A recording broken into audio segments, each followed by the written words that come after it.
Hello friends, welcome to Madurai to Malaysia cooking channel. இன்றைக்கி நம்ம ரொம்பவே ஸ்பெஷலான மதுரை ஸ்பெஷல் மட்டன் கறி தோசை ரெசிபி தான் பார்க்க போகிறோம்.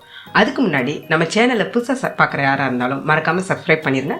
பக்கத்தில் இருக்க பெல் ஐக்கானை கிளிக் பண்ணிடுங்க. வாங்க வீடியோக்குள்ளே போகலாம்.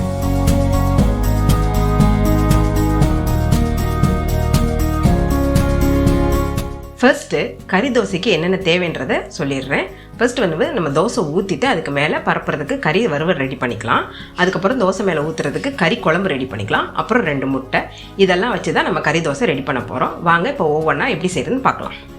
ஃபர்ஸ்ட்டு நம்ம கறி குழம்பு ரெடி பண்ணிக்கலாம். இப்போ வந்து நான் இந்த அளவுக்கு கறி எடுத்திருக்கேன். இது வந்து குழம்புக்கான கறி. இதுக்கு தேவையான அளவு பொருள் போட்டு இப்போ குழம்பு ரெடி பண்ணிக்கலாம். கடாய் நல்லா காஞ்சிருச்சு. இப்போ கொஞ்சமாக எண்ணெய் சேர்த்துக்கலாம். இப்போ இது கூட சின்ன வெங்காயம் சேர்த்துக்கிறேன். ரொம்ப சேர்க்க வேண்டாம், சும்மா 5-6 வெங்காயம் சேர்த்தா போதும். இது வந்து எங்கள் வீட்டில் பொதுவாக நாங்கள் வைக்கிற கறிக்குழம்பு. இட்லி, தோசை இந்த மாதிரி எல்லாத்துக்குமே நாங்கள் இந்த மாதிரி கறிக்குழம்பு தான் வைப்போம். இப்போ வெங்காயத்தை வந்து நல்லா வதக்கிக்கலாம். பாருங்கள், வெங்காயம் நல்லா வதங்கிடுச்சு. இப்போ இது கூட சும்மா ஒரு 2 சில்லு தேங்காய் சேர்த்துக்கலாம். தேங்காய் நல்லா வதங்குற வரைக்கும் வதக்கிக்கலாம்.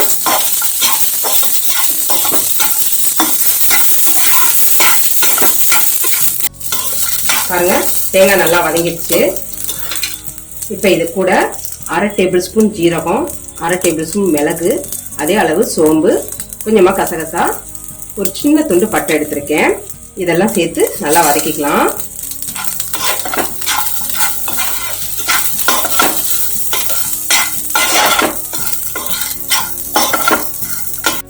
பாருங்க, இப்போ நம்ம சேர்த்த தேங்காய், வெங்காயம், மற்ற பொருள் எல்லாமே நல்லா வதங்கிடுச்சு. இதை வந்து நம்ம ஆற விட்டு அரைச்சி எடுத்துக்கலாம். நல்லா நைஸாக அரைச்சி எடுத்துக்கணும். பாருங்க, இப்போ நான் இந்த அளவுக்கு நல்லா மையா அரைச்சி எடுத்துக்கிட்டேன் குழம்புக்கு. இப்போ நம்ம கறி குழம்புக்கு ரெடி பண்ணிக்கலாம். கொஞ்சமாக எண்ணெய் சேர்த்துக்கலாம். நான் வந்து கடலை எண்ணெய் தான் யூஸ் பண்ணுறேன். இப்போ இது கூட ஒரு தக்காளி சேர்த்துக்கலாம், பொடியாக கட் பண்ணது.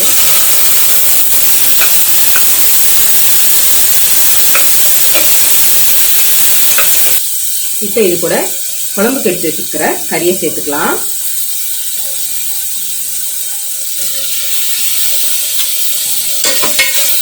பாருங்க, கறியை நல்லா வதக்கியாச்சு. இப்போ இது கூட அரைச்சி வச்சிருக்க மசாலா சாந்தை சேர்த்துக்கலாம். எல்லாத்தையும் ஒன்றா சேர்த்து நல்லா வதக்கிக்கலாம்.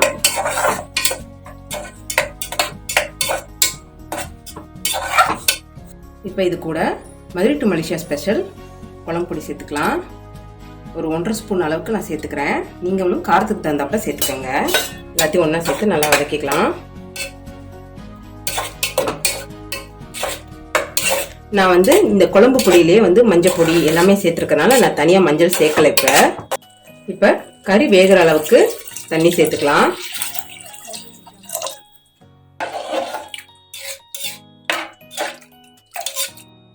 பாருங்க, இப்போ வந்து நம்ம குழம்பு வந்து நல்லா வேக வச்சு எடுத்துக்கலாம். ஒரு 4-5 விசில் போட்டு எடுத்துக்கலாம். குழம்பு வேகட்டும். நம்ம மதுரை டு மலேசியாவில் Madurai to Malaysia special biryani மசாலாவும் குழம்பு மசாலாவும், அதாவது பாரம்பரிய முறையில் கைமணம் மாறாத தயாரிக்கப்பட்ட இந்த மசாலாக்கள் வந்து இப்போ விற்பனையில் இருக்குது. நீங்களும் வாங்கி பயன்படுத்தணும்னு விருப்பப்பட்டீங்கன்னா கீழே கொடுக்குற வாட்ஸ்அப் நம்பருக்கு மெசேஜ் பண்ணுங்கள். உங்களுக்கு வீட்டுக்கு வந்து டெலிவரி ஆகிடும். இப்போ 5 விசில் வந்துருச்சு. குழம்பு வந்து நல்லா வெந்திருக்கான்னு பார்த்துக்கலாம்.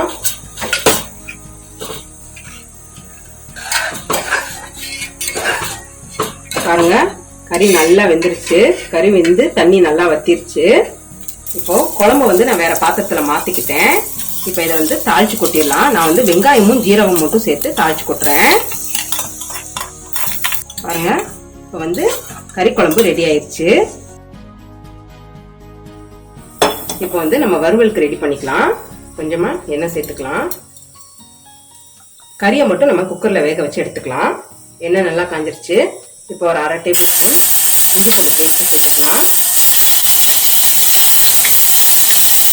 இப்போ வாஷ் பண்ணி எடுத்து வச்சிருக்க மட்டன் கறியை வந்து சேர்த்துக்கலாம். கறியை சேர்த்து நல்லா வதக்கிக்கலாம். கறிக்கு தேவையான அளவு உப்பு சேர்த்துக்கலாம். சேர்த்துட்டு எல்லாத்தையும் நல்லா வதக்கி விட்டுக்கலாம். இப்போ இது கூட ஒரு 1/2 டேபிள் ஸ்பூன் மஞ்சள் பொடி சேர்த்துக்கலாம். பாருங்க, இப்போ நல்லா வதக்கியாச்சு. இப்போ வந்து நம்ம கொஞ்சமாக தண்ணி ஊற்றி கறியை வேக வச்சு எடுத்துக்கலாம். தண்ணி ரொம்ப ஊற்ற வேண்டாம், ஏன்னா இது வந்து நம்ம வறுவலுக்கு தான் இது பண்ண போகிறோம். அதனால கறி வேகல அளவுக்கு மட்டும் தண்ணி சேர்த்துக்கிட்டா போதும். இப்போ மூடி வச்சு ஒரு 5 விசில் மட்டும் வர்ற வரைக்கும் எடுத்துக்கலாம். இந்த கறி தோசை வந்து ரியல் மதுரை ரெஸ்டாரண்ட் ஸ்டைல்ல நான் பண்ணிட்டு இருக்கேன். இதை நான் எப்படி தெரிஞ்சுக்கிட்டேன்னா, மதுரை கோனார் கடையில போய் இதை நான் பக்கத்துல நின்று பார்த்துருக்கேன். அந்த ஸ்டைல்ல தான் இப்போ நான் உங்களுக்கு இதை செஞ்சு காட்டிட்டு இருக்கேன். இப்போ வறுவலுக்கு ரெடி பண்ணிக்கலாம். கடாயில கொஞ்சமா எண்ணெய் சேர்த்துக்கலாம். வறுவலுக்கு வந்து நான் நல்லெண்ணெய் சேர்க்கிறேன். கொஞ்சமா முந்திரி பருப்பு, இது கூட பொடியா கட் பண்ணி வச்சிருக்க வெங்காயம் சேர்த்துக்கலாம். இது எல்லாத்தையும் நல்லா வதக்கிக்கலாம்.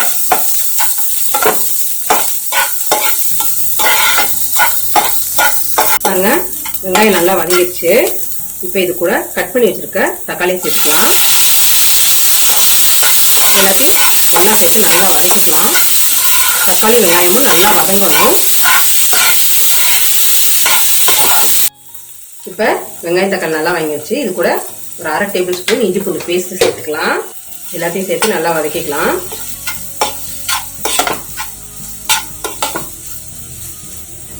பாருங்க, இப்போ வெங்காயம் தக்காளி இஞ்சி பூண்டு பேஸ்ட் எல்லாமே நல்லா வதக்கியாச்சு. இப்போ இது கூட குழம்பு மசாலாவும் ஒரு 1/2 டேபிள் ஸ்பூன் அளவுக்கு குழம்பு மசாலாவும் ஒரு 1/4 டேபிள் ஸ்பூன் அளவுக்கு மஞ்சள் பொடி எடுத்திருக்கேன். இதை சேர்த்துக்கலாம். எல்லாத்தையும் நல்லா வதக்கிக்கலாம்.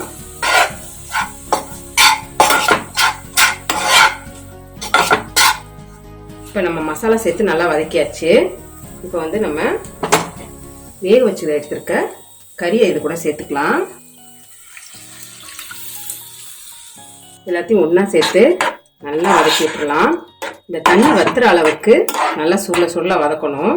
நல்லா தண்ணி வத்தி கெட்டியாக கிரேவி மாதிரி வரணும்.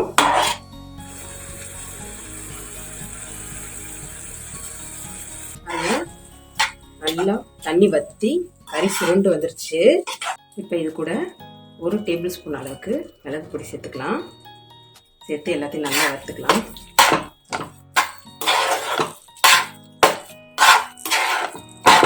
உங்களுக்கு தேவைப்பட்டா நீங்கள் கொஞ்சம் நெய் கூட சேர்த்துக்கலாம். நான் நெய் சேர்க்கல.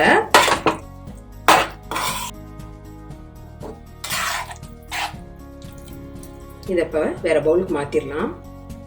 கல் காயட்டும். அதுக்குள்ள நம்ம 2 முட்டையை நல்லா பீட் பண்ணி எடுத்து வச்சுக்கலாம்.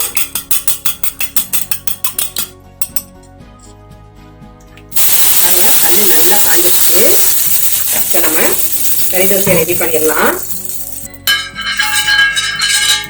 நல்லா ஒரு கரண்டிக்கு மாவு எடுத்து ரொம்ப மந்தமாகவும் இல்லாமல் ரொம்ப லேசாகவும் இல்லாமல் ஊற்றிக்கலாம். இதுக்கு மேலே நம்ம ரெடி பண்ணி வச்சிருக்க கறி குழம்பை சேர்த்துக்கலாம். இப்போ சுற்றி வர நல்லெண்ணெய் சேர்த்துக்கலாம்.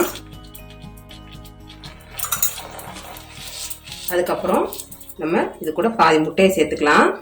இது வந்து கொஞ்சம் நேரம் வேகட்டும். அதுக்கப்புறம் நம்ம வறுவல் கறியை இது கூட சேர்த்துக்கலாம். பாருங்க, இப்போ இது கூட வறுவல் கறியை சேர்த்துக்கலாம். நல்லா கறியை வந்து எல்லா பக்கமும் ஸ்ப்ரெட் பண்ணி விடுங்க. இப்போ வந்து இது நல்லா வேகணும். நீங்க வந்து சிம்மில் வச்சு கூட நல்லா மூடி போட்டு வேக விடலாம். இப்போ நம்ம தோசையை திருப்பி போட்டுக்கலாம். கொஞ்சம் பார்த்து கவனமா செய்யணும், இல்லாட்டினா வந்து தோசை உடைஞ்சிரும். தோசை திருப்பி போட்டு நல்லா இந்த மாதிரி அமுக்கி விடலாம். அப்பதான் வந்து கறி வந்து நல்லா ஒட்டும்.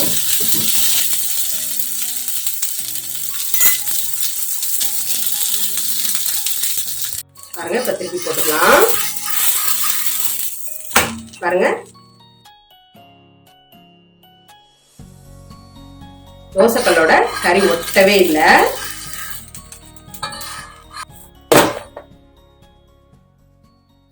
சூப்பரான மதுரை ஸ்பெஷல், அதுவும் கோனார் கடை ஸ்பெஷல் கறி தோசை இப்ப ரெடி ஆயிடுச்சு.